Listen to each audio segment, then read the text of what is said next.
মা, আজকে বৃহস্পতিবারে কি রান্না করলে? আজকে বৃহস্পতিবারে কি রান্না দেখানোর আগে বন্ধুদের সাথে কয়েকটা কথা শেয়ার করে নিই। শুভ দুপুরবেলা, বৃহস্পতিবার, লক্ষ্মীবার।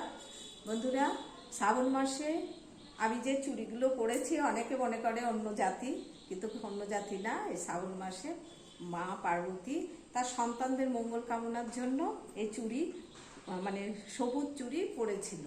তা আমি গত বছর পরেছিলাম, এবছর আর পরিনি। তা আমি যেখানে স্কুল করি ওই মাসিমা আমাকে খুব ভালোবাসে। মাসিমা বলছে, তুমি এত শ্রাবণ মাসে এত কিছু করো, তা চুড়ি পরোনি কেন? আমি বলছি, মাসিমা আমি এই বছরটা আর পরবো না, মন মেজাজ খুব একটা ভালো না, তা পরবো না এই বছর। বলছে, না, তোমার ছেলের মঙ্গলের জন্য তুমি এত কিছু করো, চুড়ি পরবা।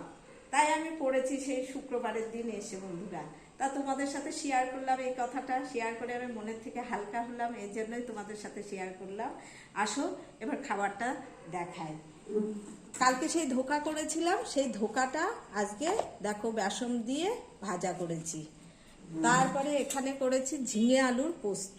ঝিঙেটা কম, আলুটা বেশি দিয়েছি। আর এখানে করেছি ডাল, ছোলার ডাল পেঁপে দিয়ে করেছি। আর এখানে আছে ছেলের জন্য পাঁপড় ভাজা করেছি আজকে। আর এখানে আছে দেখ সাদা ভাত।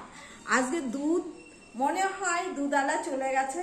আমি স্কুল থেকে বাড়ি এসে অফিসে গেছিলাম, অফিসের কিছু কাজ ছিল, সেখান থেকে এসে ছেলেও বাড়ি ছিল না, যার জন্য ঘোষ চলে গেছে। আজকে আর আমাদের দুধ খাওয়া হবে না।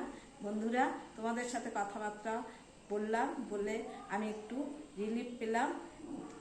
আশা করি আমার কথাবার্তা বা আমার রান্নাবান্না তোমাদের যদি ভালো লেগে থাকে, তোমরা দয়া করে আমার পাশে থেকেও একটা লাইক করো, একটা সাবস্ক্রাইব করো।